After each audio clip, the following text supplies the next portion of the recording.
Donner un associé à Allah consiste à adorer un autre avec Allah. C'est le plus grave et le plus abominable des péchés par lequel on désobéit à Allah.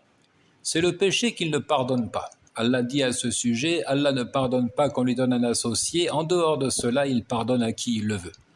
Inna Allah la yaghfiru an yushraka bi wa yaghfiru ma duna dhalika liman yasha. Il l'a dit à 2 reprises dans la sourate des femmes, An-Nisa. C'est le péché dont l'auteur est plongé dans l'enfer pour l'éternité sans qu'il ne puisse jamais trouver d'issue. Comme Allah le dit, verset 72 de la sourate 5. Quiconque associe à Allah d'autres divinités, Allah lui interdit le paradis et son refuge sera le feu, et pour les injustes, pas de secoureur.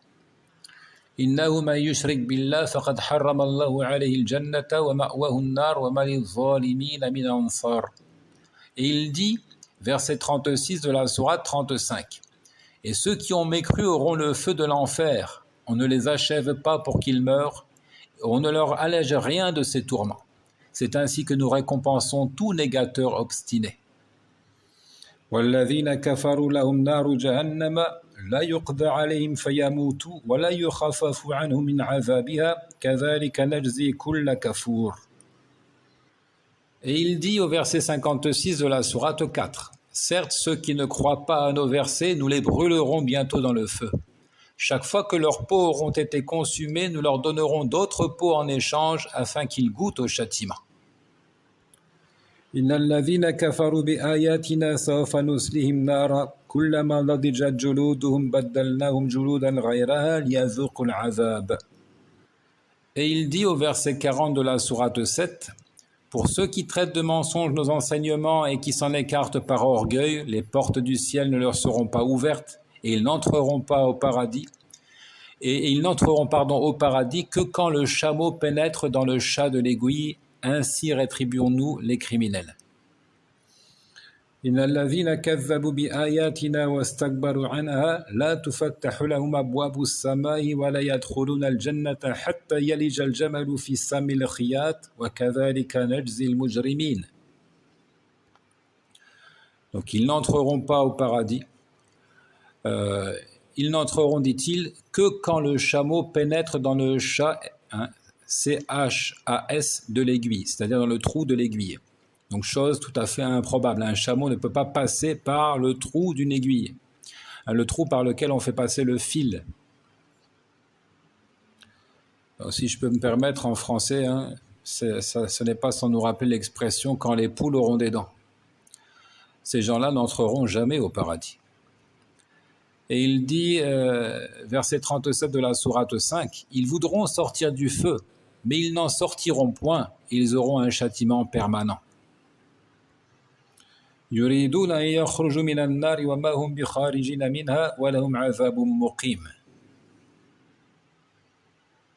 Et dans le recueil authentique d'Al-Bukhari au numéro 4761 et celui de Muslim au numéro 141, d'après Abdullah ibn Mas'ud, qu'Allah soit satisfait de lui.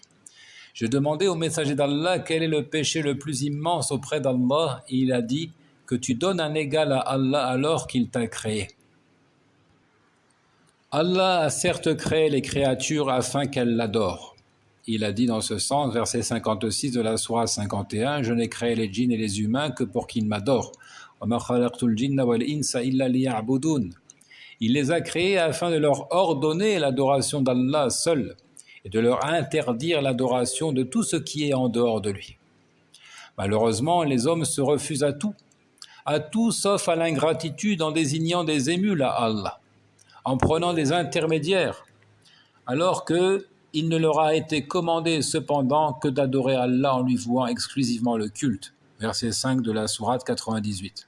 « وَمَا أُمِرُوا إِلَّا لِيَعْبُدُوا اللَّهَ مُخْلِصِينَ لَهُ الدِّينَ » De cette façon, chaque tribu arabe s'est retrouvée avec une myriade d'idoles, de bois ou de pierre, censées représenter des anges ou encore des hommes pieux, qu'elle n'adorait que pour trouver la proximité d'Allah. Il faut retenir ça. Elle ne les adorait que pour se rapprocher d'Allah. Les Arabes n'ont jamais cru que ces idoles étaient associées à Allah dans sa seigneurie, c'est-à-dire son pouvoir de créer et de gérer l'univers. Les versets le confirmant sont très nombreux, comme la parole du Très-Haut, verset 87 de la sourate 43.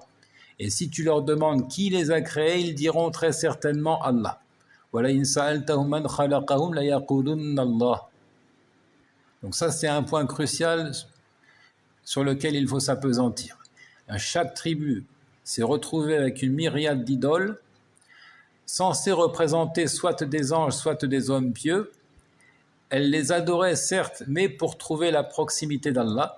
Elles en avaient fait leurs intermédiaires et leurs intercesseurs. Mais jamais les Arabes n'ont cru que ces idoles sont associées à Allah dans sa seigneurie, c'est-à-dire son pouvoir de gérer l'univers, ou encore de créer.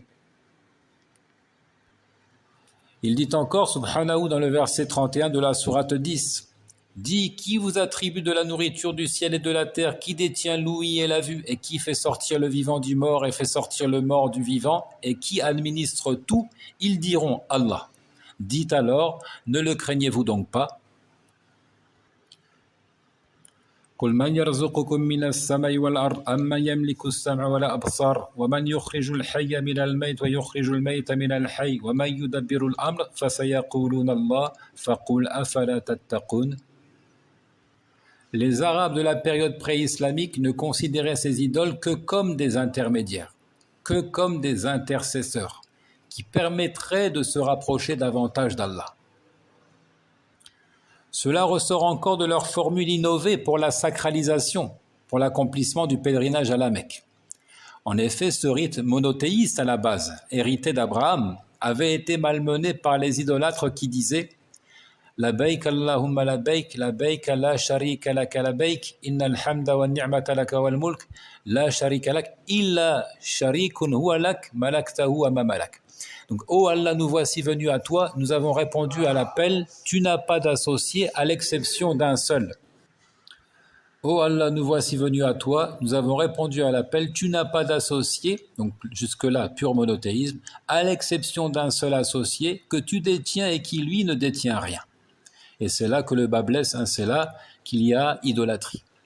C'est exactement la même attitude que celle des idolâtres contemporains, qui ne sont affiliés à l'islam qu'en pur mensonge, et qui produisent des adorations auprès des tombes d'hommes pieux pour, selon leurs prétentions, gagner la proximité d'Allah, être plus entendus en passant par l'intermédiaire de gens supposément aimés, supposément écoutés d'Allah dans leurs requêtes.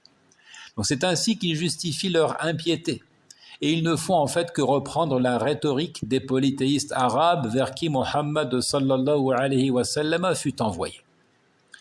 Ils avancent une équivoque qui indique clairement leur profonde ignorance de la nature de la foi, leur profonde ignorance de l'entité divine. Comme cela fut souligné par Allah Azza wa Jalla en personne qui dit, des versets 64 à 67 de la sourate 39. Dis, est-ce un autre qu'Allah que vous m'ordonnerez d'adorer, ô ignorant ? Il t'a été révélé, de même qu'à ceux qui vécurent avant toi. Si tu prêtes des associés à Allah, nulles seront tes œuvres et tu seras du nombre des perdants. Adore plutôt Allah et sois parmi les reconnaissants. Ils n'ont pas estimé Allah à sa juste valeur. قل أفغير الله تأمروني أعبد أيها الجاهلون ولقد أوحي إليك وإلى الذين من قبلك لئن أشركت ليحبطن عملك ولتكونن من الخاسرين بل الله فاعبد وكن من الشاكرين وما قدر الله حق قدره. Ils soutiennent qu'on ne peut s'adresser à Allah sans intercesseur compte tenu de sa grandeur et de sa majesté. Et aussi en raison de l'immensité de son royaume. Exactement comme pour les rois de ce monde donc, auxquels on ne pourrait pas parler directement, il faudrait systématiquement passer par des interlocuteurs, des intermédiaires. Ils ont ainsi procédé à une comparaison, ils ont fait un rapprochement entre le créateur et la créature. Alors qu'Allah Azza wa Jalla nous dit « Laysa kamithlihi shay » il n'y a rien qui lui ressemble. Cette analogie déplacée, idolâtre, est nulle et infondée. Ils prétendent que plus un royaume est vaste et plus les intermédiaires doivent être nombreux. Ils soutiennent que cette attitude consistant à passer par ceux qu'Allah aime et honore relève en fait de la glorification d'Allah. Ainsi, pour les mécréants, c'est de désigner des émules à Allah qui constituent la marque d'estime et de glorification d'Allah. Tout le contraire finalement du message coranique. Ils considèrent que de désigner des intermédiaires, des intercesseurs, Désigner des émules à Allah constitue la marque d'estime et de glorification pour Allah, alors qu'Allah a interdit cette attitude. Et il nous a dit que il ne sera adoré, il ne sera glorifié comme il se doit que si on s'adresse directement à lui.